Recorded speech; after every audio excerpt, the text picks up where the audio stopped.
Bilbo hiria irratian eta Uriolan hauteskundeen jarraipena egiten ari gara elkarlanean. Gaurkoan, Maria del Rio EH Bilduko hautagaia daukagu gurean. Adierazi duenez, ilusioz heldu zion Bilboko mahai politikoaren hurrengo hauteskundetarako zerrenda burua izateko eskaintzari, eta Bilbok bestelako udal bat behar duela iritzita, gertuko eta gardena den baten aldeko apostua egiten du Herriok. 1982an sortutako bilbotarra, egunon, Maria? Egunon. Bueno, ja kanpaina bukatzear dago, bihar izango da azkenengo eguna, nolako izan da, nola dijoa, momentuz?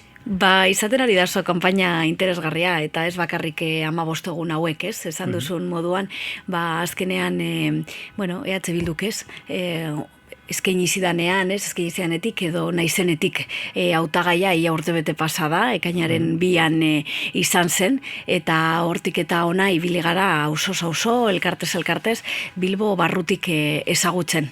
Eta kanpaina ere, hor egon gara, ekitaldi askorekin, eztabaida, elkarrezketa asko, eta politena izan da ikustea jendea zein gogotsu eta zein pozik dabilen. Eta aurkezten dituzuen hildo nagusien inguruan, berba gina horretik, Bilbok iraultza bat behar duela aipatu duzu. Hala, zein da bukatzen ari den legaldia egiten duzun balorazioa? Nik esango nuke zoritzarrez legealdi honetan neurri berritzaile handirik ez dala egon, ez? Ikusten badugu edozein ikerketa eta esaten digute Bilbo geldo da bilela, ez? Zoritzarrez galdu egin dugu indar hori, ez? Zer berritzaile egiteko. Asko eraiki da modu vertikalean, ez? Eta ez horizontalean, ez guztiontzako. Eta arrakalak eta gizarte kohesioaren gabezia nabaritzen hasia da Bilbon. Behar dugu horretan lan egin eta behar dugu ere Bilbotarren udaletxea zabala izatea eta ez ematea herritarrei bizkarra. Ez parte hartzera bideratutako udaletxea izatea. Eta, aipatu duzunez, zu dagoeneko bukatzar dagoen legealdi honetan udaletxean ibili zara. Gauza asko gertu dira ingabe? Ni eri ezait tokatu, nik momentu honetan nago Zegor Zuzenbideko irakaslea unibertsitatean, eta beste talde bat dago egun udaletxean, baina naiz eta aldaketa garrantzitsua egingo dugun, euren lanarekin jarraituko dugu, eta emango diogu lan guzti horri jarraikortasun bat. Eta noski daudela gauzak egiteko, hor ditugu programa luze horretan 101 neurri garrantzitsu, eta auzoetako ekimen guzti horiek. Eta zeintzu dira EH Bilduren hurrengo 4 urteetarako lan ildo nagusiak? Asko dira, baina bat botatzearen etxe bizitza aipatuko nuke, eta zentsu horretatik arazo nabaria dugu, ez? Gazteak 30 urtera arte ez dute aukera emantzipatzeko, eta hori bada Europako beste herrietan izaten dena baino altuagoa, ez? Eta horren ondorioz gertatzen dena da ere beste bizi proiektu batzuk atzeratzen direla. Ondorioa gero nabariak dira, ez? Baten bate semeak edo alabak izan nahi baditu, horretarako ere ez du laguntzen. Eta iruditzen zaigu udalatik gauza asko egin aldirela, gauza asko egin alziren lehen ere, baina orain etxe bizitza lege berria onartu egindala, aitzaki gutxiago izango dira lanean jarraitzeko, ez? Eta hor aukera izango dugu alokairuaen presioa, ez? Mugatzea, beharrezkoa da ere etxe bizitza turistiko hoiek gero eta gehiago ditugunak gure kaleetan eta batzuk modu irregularrean daudenak, horiek ere kontrolatzeko, eta beharrezkoa da etxe bizitza publikoa, alokairukoa, askoz gehiago behar ditugu. Eta dagoeneko, momentu honetan, elkarrizketaren hildo nagusi helduta, lehenik eta behin etxe bizitzaren gaiari dagokionez, gaiak sortzen duen kezka soziala kontu hartuta, alokairuen prezuak altuak dira Bilbon. Eusko Jaurlaritzaren arabera 700 eurokoa da media, baina zenbait pertsonen iritziz errealitatea bestelakoa da Bilbon. gai honi dagokionez zein da zuen ikuspuntua, eta alokairuen prezioen igoera mugatu beharko litzatekeela uste duzua? Bai, dudarik ez, uste dut, bai hori, 700 euro dira, baina Bilbora, uste dut, heltzen dela 824, are altuago, eta gainera badakigu ez dela erraza ez, batzutan etxe horiek topatzea. Gainera aldi berean, 5.000 etxe bizitza utz daude Bilbon, ez? Orduan, argi dago hor arazo badagoela, ez? Horren kudeaketarekin. Eta bai, beharrezkoa da, Bilbo badaukan bere egoeragatik, aukera dago, zonalde tentsionatua edo ditzen den hori, eta gero legeak emango diguna aukera alokairuak mugatzeko. Egia da, auzo batzuetan egoera larriagoa dela, baina auzo guztietan ematen da arazo hau, ez? Auzoek ari dira euren gazteak botatzen, eta zoritzarrez gazte askok nahi izango lukete, ez? Euren auzoan bizitzea hor dutelako, euren sareak, euren komunitatea, baina ezinezkoa dute, batzuk ere Bilbotik ere joan bar dira, ez dutelako alokairua presio egokian aurkitzen, ez? Soldata basuek ere zer esan handia dute honekin. Eta zentzu honetan, etxe bizitza eskubideari daukionez, aipatu duzun bezala gazteen kasuan bereziki, zein eragin izan dezake zentzu horretan onartu berri den legeak? Bitxu, Eusko Jaurlaritzan, Eusko Parlamentuan onartu egin zenean lege hori, zoritzarrez ez da martxan jarri, zeuden aukera batzuk ez direnak egikaritu. Eta askotan eman den aitzakia zan ezinezkoa zela. Ezinezkoa zela, hainbat lege mugatzen zutelako, horren garapena. Nik uste dut, horrengo lege berri honekin, horretarako EH Bilduk zeresan handia izan du, EH Bilduren akordioari esker lortu egin delako, eta EH Bilduren bultzadari esker lortu egin delako, uste dut aitzakirik gabe geratzen dela udala, hori egiteko. Eta dudarik gabe hori izango litzateke gure lehenengo neurrietakoa. Eta etxe bizitzen erabilera anitza den heinean, geroz eta ohikoak dira pisu turistikoen kasuak zuen iritziz, aski da indarrean dauden neurriekin tankerako etxe bizitzen kopurua kontrolatzeko? Bai, gainera atzo bertan, izan genuen berri bat Bilboko beste eraikin bat etxe bizitza turistikoetarako bakarrik ezkiniko dala, hori San Mames alboan dagoen garaje horretan, eta bizilagunen kezkak argiak ziren. Aurreko, kanpainan gauden ez egunekin pizka bat naztutan nago, baina esango nuke aurreko ostiralean izan zela, alde zaharrean ere bizilagunek elkartu ziren etxe bizitza turistikoen egoera ausalatzen. Argi eta garbi bada bilbotarroi arduratzen zaigun zerbait. Eta ez da bakarrik dagoen araudia hobetu behar den, araudi hori betetzen den konprobatu behar da, ez? Eta lan horretan ez dago bakarrik Eusko Jaurlaritzaren ardura, Bilbok ere zeresan handia dauka horretan, ez? Esaterako, esaten da etxe horiek bakarrik lehenengo solairuan egon aldirela, eta ezagutzen ditugu etxe askok ez daudela lehenengo solairu horretan, ez? Gorago daudela.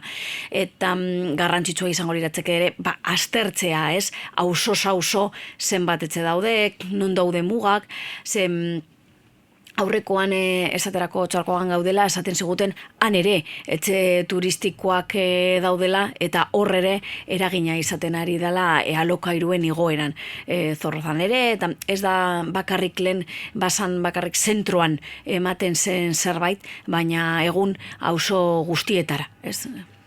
Eta mugikortasuna eta irisgarritasuna hauteskundetan txupatzut, askotan heldu behar izan diozula gai honi, auzo batzuk ere zentzu honetan arazo nabarmenak dituzte, zein da zuen proposamena zentzu honetan?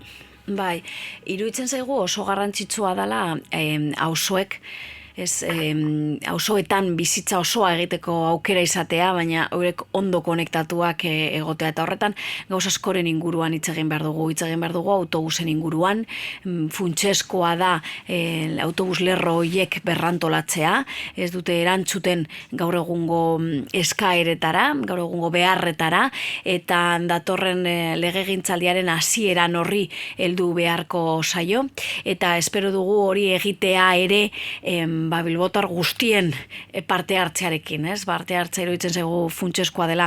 Garrantzitsua da ere metroko 4. linea hori bultzatzea, hegoaldeko auzoekin zor handia dugu horretan. Garrantzitsua da ere metroko ordutegi horiek luzatzea, zaterako lanean egiten dutenak ostalaritzan edo lan egiten dutenak txandaka, esai erabilgarria izaten, gaur egungo ordutegia, baina behar dugu ere esaterako bizikletagatik apostu egitea. Ze bizikleta benetan garraio bide bat izan behar da, eta horretarako bide gorriak ondo komunikatuta egon behar dira, bizikletak hartzeko parada horiek egon beharko lirateke beste garraio publikoetatik gertu, konexio hori egiteko gaitasuna izateko, ordutegia luzatu, eta ez dezaguna ahaztu ere guztiok oinezkoak garela, eta hori ere indartu behar da, ez izateko oztopoa gure bideetan, erreza izatea ibiltzea, eta peatonalizazio prozesu horiek abiatzea. Eta horietan ere kontu zibili behar gara, ze batzuetan espazio hori gehiegi privatizatzen da, eta batzuetan zaila da ere hortik ibiltzea, terrazen artean. Eta aipatu berri duzu bizikletaren kasua, honen arira, zeintzu dira proposatzen dituzuen neurriak bidegorri sarea handiagotzeko? Horretan hobetu egin da, baina oraindik badaude bidegorri asko ez doazela inora, edo zorrozara joaten bazara, batean norma baten kontra ematen duen, bidegorria aurkituko duzu, edo Miribillako auzoakoa ere nahiko deigarria da, zen nahiko oso berria da, eta badute hor zati bat, baina ez doara inora. Orduan horrekin lan handia dago egiteko. Eta bizikleta publikoak hartzeko aparkaleku horiek balen esaterako 24 ordu zeuden irekita. Orain ordutegi askoz laburragoa da. Esaten dugu, zabaldu beharko liratekela, eta gainera kontuan hartu askotan bizikleta erabiltzen dugula, beste garraio publikoetara heltzeko. Orduan, horren ordutegia izan beharko zan, besteena baino luzeagoa, aukera izateko, esaterako, bizikletaz autobusara altzeko, eta garrantzitsua da hori, benetan bizikleta ulertu behar dugula garraio bide badala, Eta, gai honekin lotuta, azken aldian garraio publikoetan berapen nabarmena bizi dugu bidai bakoitzaren prezioari dagokionez. Hala ere, mandatari batzuk epe laburrean prezio hori berriz ere igotzeko asmoa erakutsi dute. Zein da zuen iritzia? Ikusi genuen, zenbat kostatu zitzaien udal gobernoko kidei adostea berapen horiek mantenduko zuten edo ez, aurrekoan. Uste dugu funtsezkoa dela ez bakarrik ikusten dugulako gero eta gehiago erabiltzen dira garraio publikoan, neurri horiek eraginak izan direla, badakigu zelako eragina daukan guztion osasunean, gutxiago kutsatzen dugu, eta gure ustez egin behar dena da doakotasunerako bideak eman. Orain dauden neurriak luzatuz, baina behar ditugu ere beste pausuak eman esaterako 12 urtera arte doakoa izatea garraio publikoa, edo aukera interesgarra izango daiteke, zenbait bidaien ostean doakoa izatea, nolabait bultzatzu edo babestea benetan erabiltzaileak direnei. Gaur egungo Bilbon, geroz eta ohikoagoa da turistak kaletik ikustea, beraz, turismoari buruz hitz egiterakoan, bebai oso ohikoa da bi iritzi desberdin aurkitzea. Arrazoi ekonomikoak tarteko horren alde dagoena, eta bestetik auzo bizitzan esaterako duen eragina aipatuta horren kontra dagoena. Nola orekatu liteke bi alderdi horien balantza? Garrantzitsua da azkenean turismora guri egokitu behar dela, ez? Eta ez guk turismora. Iruditzen zaigu azkenean edozein ekimen ekonomiko, edozein bizitzako ekimen moduan, bere mugak dituela. Eta aztertu beharko ditugu guztion artean muga horiek non dauden. Gainera Bilbon hasi gara beranduago, ez? Oraindik gogoratzen dugu turista bat kalean ikustea, ez? Ilusioa egiten zitzagola. Eta aldiz, esaterako Donostin badaukate, ibilbide luzeago bat, eurengatik ikasteko ere badugu. Horretan batzutan deigarria da, esaterako Alde Zaharrean ikusten ditugu nean fritur talde, zabaloiek zarata sortzen dutena, ez dutena pasatzen usten, eta gainera baselako baldintza ekonomikoetan. Orduan, turismoari ekin behar dugu, ezin da izan gure ekintzak ekonomiko nagusia, izan behar da, osagarri bat, beste ekimen industrialera, edo beste ekimenen osagarri bat, eta hasi beharko gara pentsatzen muga horiek non dauden. Pentsatu beharko dugu ere turismoak sortzen duela diru publiko gehiagoren inbertsioa, eta tasa turistiko baten inguruan ere hasi beharko gehiateke pentsatzen. Dagoeneko aipatu dituzu zenbait auzoren arazo espezifikoak, Errekalderen kasua esaterako. Herritarren parte hartzea areagotu beharko litzatekeela ere aipatu duzu, behin baino gehiagotan. Nola sustatzea proposatzen duzue? Guk esaten duguna da, azkenean Bilboren altxorrik nagusiena badela zen mugimendu sozial, aberatza eta anitza dugun, eta badugula jende asko prest dagoena 4 urtean behin bozka ematea, baino askoz gehiago emateko. Jendea parte hartzen du mugimendu sozialetan, parte hartzen du oso elkarteetan, euren hanpan, esparru anitzetan, eta beraz ez dugu gauza gehiegirik asmatu behar duguna da benetan entzun, egiten ari den lan hori.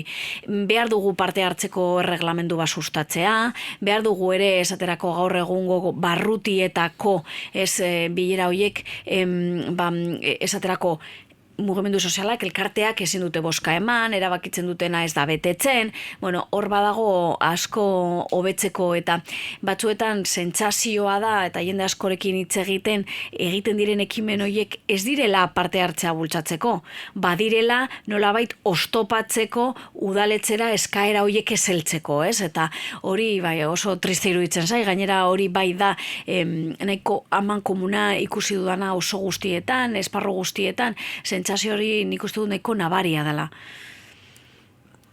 Zenbait inkestek diotenaren arabera, segurtasuna da hiritarrentzat kezka nagusietako bat. Auzi honek berekin dakar eredu polizialaren problematika. Ados zaudete oraingo eredu polizialarekin, edo zuen ustez bestelako bat bultzatzea beharrezkoa litzateke?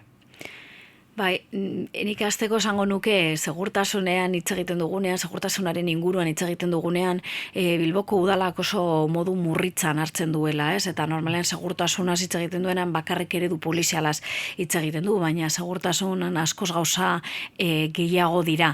Dena den segurtasun eredu polizial horretaz hitz egiten badugu, nik esango nuke garrantzitsua izango zala, poliziak gertukoak izatea, ikustea kaleetan ibiltzea, ibiltzen eta ez horren beste kotxeetan, udaletik bidaltzen dizkiguten mezuak nahiko kontrajarriak izaten dira, egun batzuetan esaten digute oso hiri segurua dela, bestetan, entzun izan genuen hori palo al delinkuente eta holako esloganak, eta uste dugu horrek ez duela laguntzen.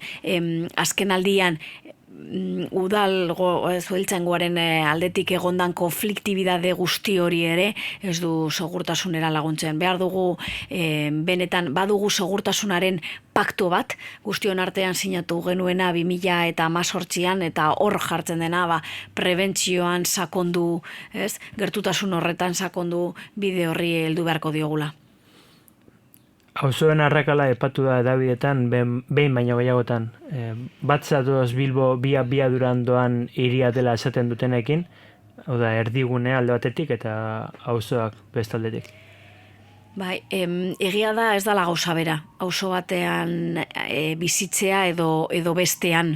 Badakigu eragina daukala esparru guztietan, esaterako auzo batzuetan langabezian egoteko aukerak 7 aldiz gehiago dira beste auzo batzuetan baino, edo aberastasun maila auzo txiroenetan, ez da heltzen auzo aberatzenen erenera ere, baina honek eragina dauka ere bizitza esperantzan, ez?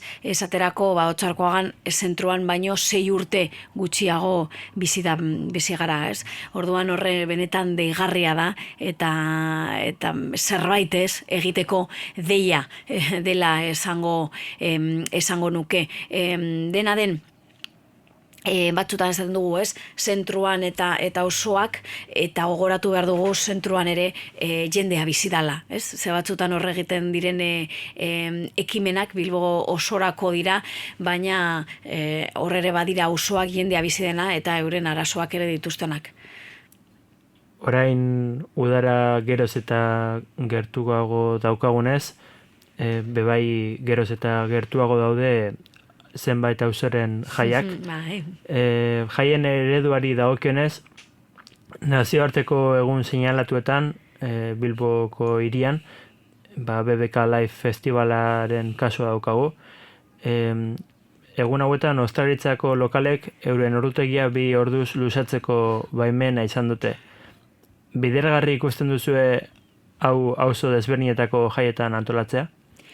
Hor badago araudi bat esartzen duena, ez, esaterako jai egunetan, ez, aste nagusieta, eta beste udan eta zeinbat momentutan aukera hori ematen dela, ez, eta hori udalak ezin du erabaki. Baina udalak badauka aukera beste 10 egun erabakitzea noiz zabalduko dan, ez, gehiago. Eta normalean, 10 egun horiek lotura daukate, hori esateko zuk aipatu duzun moduan, ez, edo ez dakizin kontsortu zehatza, edo Halloween dela, edo ez dakizar dela, ez. Eta hori adosten dute ostalaritza elkarteekin.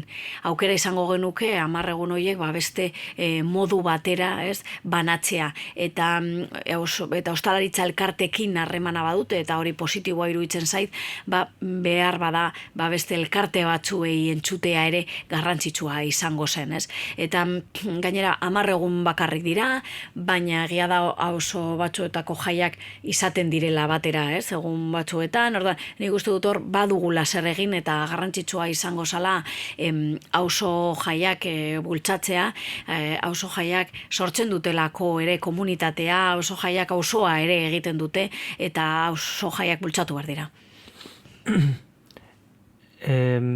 Bilbon euskararen erabilerari dagokionez, Bilbo aspaldianik Euskal Herriko gune urbano jendetsuena izanik, bertara iristen dira eta bertan finkatzen alde guztietako euskaldunak.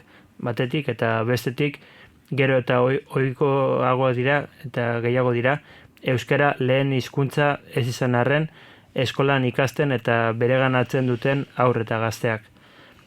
Baina euskaraz normaltasunez bizitzeko geroz eta traba eta arazo handiagoak ditugu. Zein da udaletik horren harira zuen proposamena hurrengo 4 urtetarako?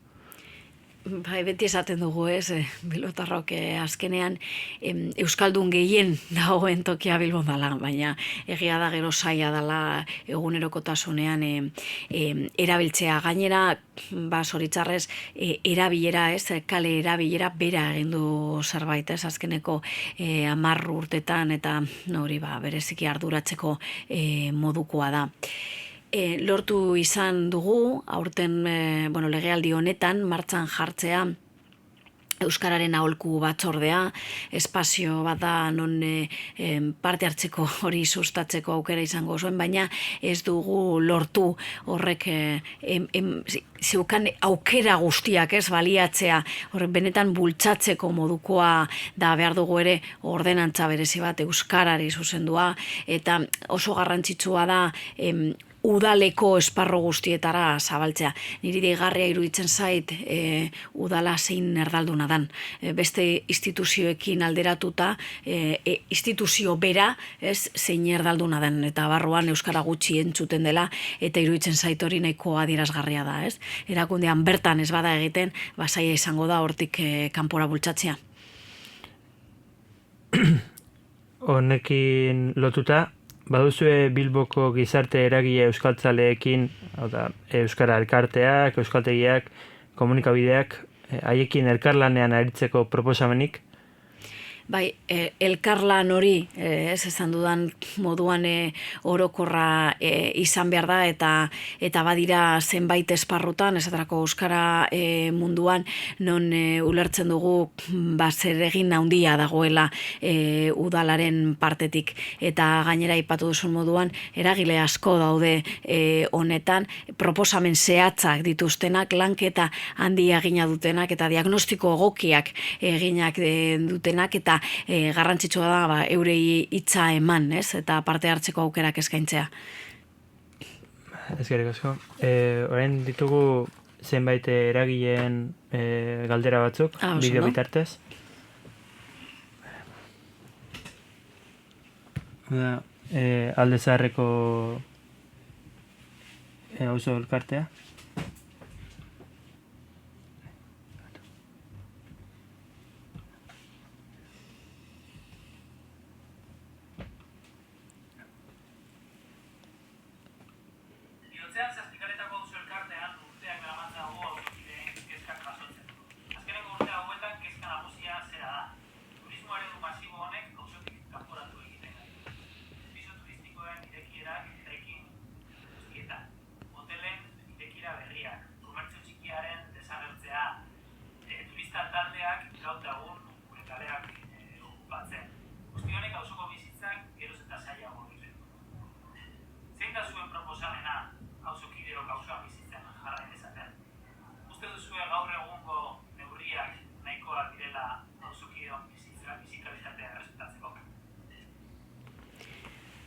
Horra aipatu dira ez elementu garrantzitsu asko.